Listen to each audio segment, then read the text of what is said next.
Hi guys, thank you for joining me for this video.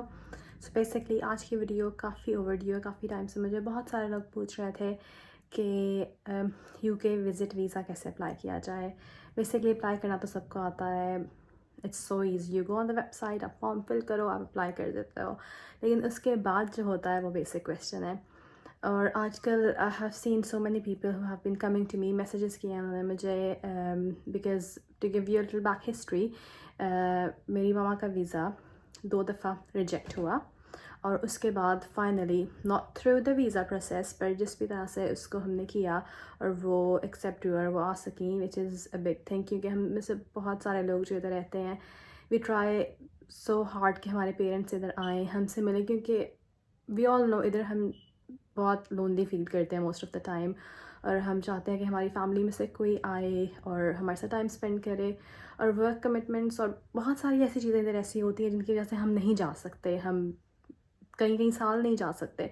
तो इस situation में all we want is कि कोई आए और हमारे साथ टाइम स्पेंड कर ले। और these things are a bit tough these days.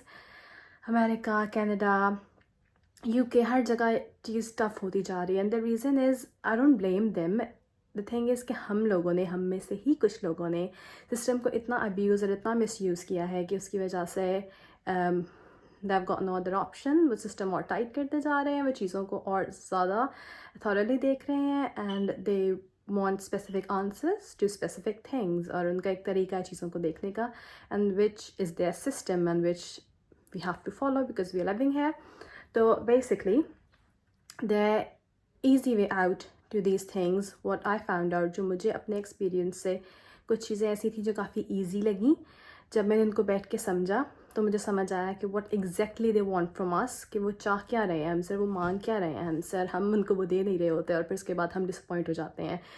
तो what I can do for you guys is, मैंने जो अपने एक्सपीरियंस से सीखा, this is not a legal advice at all, but मैंने जो अपने एक्सपीरियंस से सीखा और मैंने जो थोड़ी बहुत चीज़ें लोगों के एक्सपीरियंस से सीखी, वो मैं आपसे शेयर करूँगी, ताकि if you are trying to call your parents और एनीवन ओवर है, स्पेशली आज का जो है वो पेरेंट्स से रिलेटेड होगा।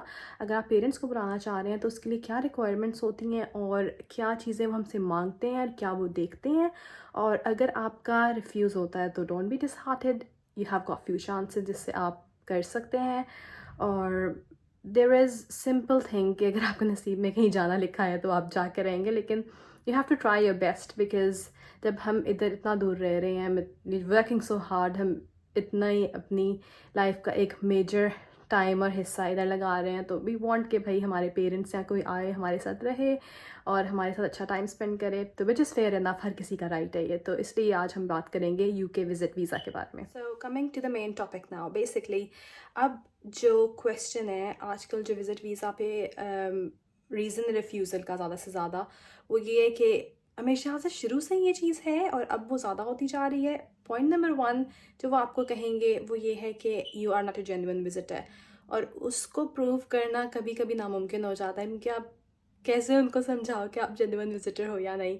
एंड सेकंड, जो 90% ऑफ द रिफ्यूज़ल्स की वजह बनती है आपकी बैंक स्टेटमेंट। सो जो आपकी बैंक स्टेटमेंट है उसको आपको मेंटेन करना है बहुत पहले से। अगर आप अप्लाई करने का सोच भी रहे हैं तो आई वुड से 1 ईयर to 6 मंथ्स पहले आप अपनी बैंक स्टेटमेंट मैनेज करना शुरू कर दें, क्योंकि बैंक स्टेटमेंट को वो किसी भी तरह से चैलेंज कर सकते हैं। आपकी बैंक स्टेटमेंट एक ऐसी चीज़ है जिसमें आपका एक भी एरर आपको बिल्कुल जो है वो ज़ीरो चांस पे ले आएगा आपके विजिट वीज़ा को। और that's very easy for them, they can easily go and say this is wrong in your bank statement, आपने ये ऐसे चीज़ किया, ये एक्सपेंस आपने ज़्यादा किया, ये एक्सपेंस आपने कम किया, उसको आपने कैसे मेंटेन करना है, this is gonna be the next step. So coming back to the question of your bank statement कि आप वो कैसे मेंटेन करेंगे। तो बैंक स्टेटमेंट आप इस तरह मेंटेन करेंगे कि आपको बेसिकली जो क्वेश्चंस होते हैं आपके विजिट वीज़ा फॉर्म में, आपने उनको प्रूव करना होता है कि मैंने उनका सही आंसर दिया है। और वो आप कैसे करेंगे? फॉर इंस्टेंस, अगर आप जॉब कर रहे हैं और आपकी एक स्पेसिफिक इनकम है, फॉर इंस्टेंस अगर आप पाकिस्तानी या इंडियन रुपीज़ में आपको आ रही है 50,000, I would say this is low, इससे ज़्यादा होनी चाहिए, but just to give you an estimate, अगर 50,000 आपकी आ रही है तो आपने उसमें ये प्रूव करना है कि मेरे पास इनफ मनी है, मेरे पास इनफ फंड्स हैं कि मैं यूके जाके रह सकता हूँ। उसमें 2 चीज़ें हैं, एक आपका स्पॉन्सर, आपने फिर उसके सारे डॉक्यूमेंट्स दिखाने हैं कि मेरा स्पॉन्सर मुझे यहाँ पे रखेगा, मेरा खाना पीना, मेरा रहना, हर चीज़ मेरा स्पॉन्सर मुझे प्रोवाइड करेगा। तो just to let you know, जिन लोगों को नहीं था idea, sponsor is the person जिसके पास आप आ रहे हैं। आपका वो कोई रिलेटिव हो सकता है, आपका कोई फ्रेंड हो सकता है, कोई भी जो यूके में ऑलरेडी है, सेटल्ड है, जिसके पास रेजिडेंट परमिट है, BRP कार्ड है, या सेटल्ड है, या ब्रिटिश नेशनल है। उनके लिए ये है कि वो हम अपने किसी रिलेटिव या फ्रेंड को बुला रहे हैं और वो ये बताएंगे कि हम इस इंसान का पूरा खर्चा उठाने वाले हैं। सो उसमें क्या होगा कि आपको फिर अपने स्पॉन्सर की बैंक स्टेटमेंट साथ लगानी होगी टू प्रूव कि उनके पास इतने फंड्स हैं कि वो आपको रखने वाले हैं अपने साथ। और अकोमोडेशन इज़ द थिंग कि जहाँ आप रहने वाले हो। सो फॉर इंस्टेंस किसी ने अपने जाना है मिलने अपने बच्चों को, तो अगर किसी के पास इतना बड़ा घर है कि वो रख सकता है अपने पेरेंट्स को बुला रहा है, तो क्योंकि ऑब्वियसली यहाँ पे थोड़ा डिफरेंट है। यहाँ पे अगर किसी ने कहीं रहना है या फिर किसी को आप बुला रहे हैं तो आपको उसकी प्रॉपर एक जगह होनी चाहिए आपके पास। So the way it works is, आपने फिर अपना टेनेंसी एग्रीमेंट, अगर आप रेंट पे रह रहे हैं, आपका अगर अपना घर है तो आपने उसके डॉक्यूमेंट्स लगाने हैं और आपने बताना है कि हाँ मेरे घर में हमारे पास 2 या 3 बेडरूम हाउस है जिसमें मैं अपने पेरेंट्स को रख सकता हूँ। और वो आएंगे हमारे पास, उनको कोई इशू नहीं होगा। They don't need to contribute in the rent, they don't need to contribute in the food. मैं उनका खाने का खर्चा भी उठाऊंगा, मैं उनका रहने का खर्चा भी उठाऊंगा, ईच एंड एवरीथिंग आपने। और ticket, next point is ticket. तो मोस्टली आपने व्हाट आई डिड वाज, मैंने टिकट साथ लगाई थी कि this is the ticket we are planning and these are the estimate dates. क्योंकि यूजुअली मैं आपको ये नहीं कह रही कि आप टिकट खरीद लें, लेकिन you can just get it reserved sometimes. तो आप किसी ट्रैवल एजेंट के थ्रू या खुद भी आप इसको रिजर्व कर सकते हैं। When I say about travel agent, please किसी ऐसे इंसान के पास मत चले जाइएगा जो आपको बेवकूफ़ बनाए। You can do things yourself as well. तो आपने अपनी रहने का, खाने पीने का और अपने ट्रैवल का ये उन्हें प्रूव करना है कि हाँ मैं या तो मैं खुद कर सकता हूँ, मेरी इतनी इनकम है, मेरी बैंक स्टेटमेंट में इतने पैसे हैं और 28 डेज से ज़्यादा से पैसे हैं मेरे पास। आपने उन फंड्स को फिर छेड़ना नहीं है। ये नहीं कि आपका एक दिन 10 लाख है और एक दिन आपका 2 लाख है, ये नहीं है आपने करना। और उस 6 मंथ के ड्यूरेशन में, जो 6 मंथ्स आपके पास अपनी स्टेटमेंट आप बना रहे हैं, उसमें फंड्स जो हैं वो थोड़े कांस्टेंट होने चाहिए। उसमें ये नहीं एकदम से आपके पास 10 लाख कहीं से उठ के आ गए, you can't prove it to them. क्योंकि जब आप कि वो चेक करेंगे बैंक स्टेटमेंट, वो आपसे पूछेंगे कि एकदम से इतना फंड कहाँ से आ गया। यू कांट से कि बस मुझे किसी ने दे दिया, ऐसे कर दिया, आप नहीं प्रूफ उसको कर सकते। तो इसलिए आपको कंसिस्टेंसी में रहना है, ताकि जब वो आपकी बैंक स्टेटमेंट खोलें और वो चीज़ों को टैली करें, जो आपने इन्फॉर्मेशन दी है अपने फॉर्म में, वो मैच करे। और ज़्यादातर इश्यूज़ यहीं पे होते हैं जब वो इन्फॉर्मेशन मैच नहीं करती। तो हमने क्या कोशिश करनी है कि वो सारी इन्फॉर्मेशन जो हम उन्हें दे रहे हैं और जो हम उन्हें दिखा रहे हैं, वो दोनों चीज़ें मैच करें। तो coming up to the second point is financial चीज़ें हमने डिस्कस कर ली, क्या रिक्वायरमेंट्स हैं। अब एक बहुत बड़ा क्वेश्चन है जो आएगा कि कितने पैसे दिखाने चाहिए। इट डज चेंज, क्योंकि ऑब्वियसली पाउंड का रेट चेंज हो रहा है, तो PKR एंड INR दोनों में चीज़ें चेंज होती रहती हैं।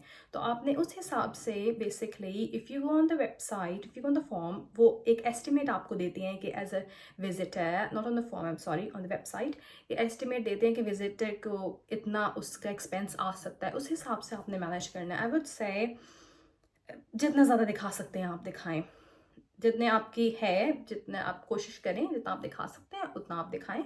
और उसमें यह है कि आपने अपनी property, if you got some flat, if got house और एनीथिंग, कुछ भी आपके पास कोई प्रॉपर्टी है, आप उसके पेपर्स लगाएं। And one most important thing, वो क्या है कि आपने ये शो करना है कि आपने वापस आना है अपनी कंट्री में।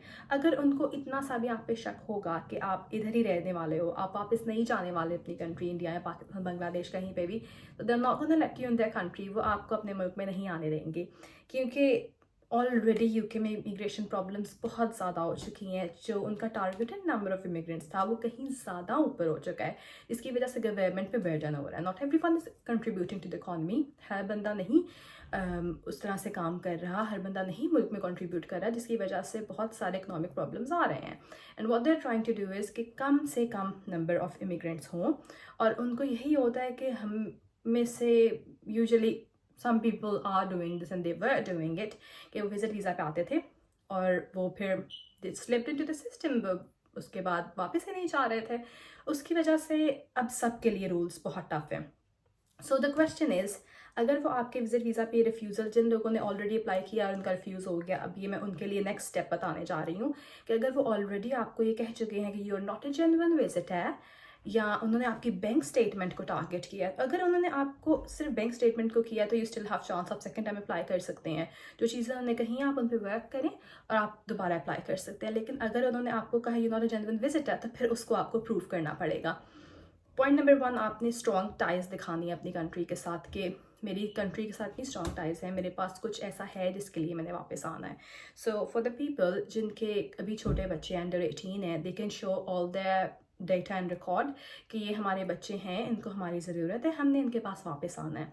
And for the people who haven't got under 18 kids, वो थोड़ा सा ट्रिकी हो जाता है। उसके लिए या तो आपका कोई वर्क रिलेटेड कमिटमेंट होगी, या फिर आपके कोई करियर से रिलेटेड चीज़ होगी कि मैं जॉब करता हूँ, या मेरी इतनी स्ट्रॉन्ग टाइज इस country say that I am gonna come back, मेरे रिलेटिव्स हैं इधर, मेरी एक बहुत अच्छी लाइफ है, आई गॉट प्रॉपर्टी है।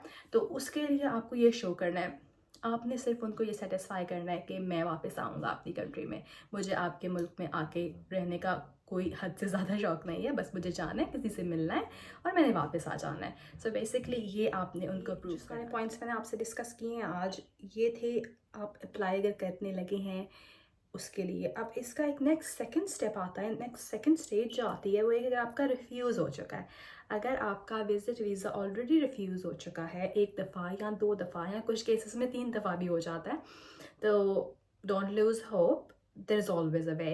क्योंकि किसी ने एक बहुत अच्छी बात की थी कि जो होम ऑफिस में एंट्री क्लियरेंस ऑफिसर्स बैठे हुए हैं, वीज़ा ऑफिसर्स बैठे हुए हैं, वो हमारे जैसे ही लोग हैं। अगर हम उन्हें थोड़ा सा कन्विंस करें और हम अगर उन्हें शो करें कि वी आर जेन्युइन पीपल, तो वो उस चीज़ को कंसिडर करते हैं। And I am talking about this with my own experience.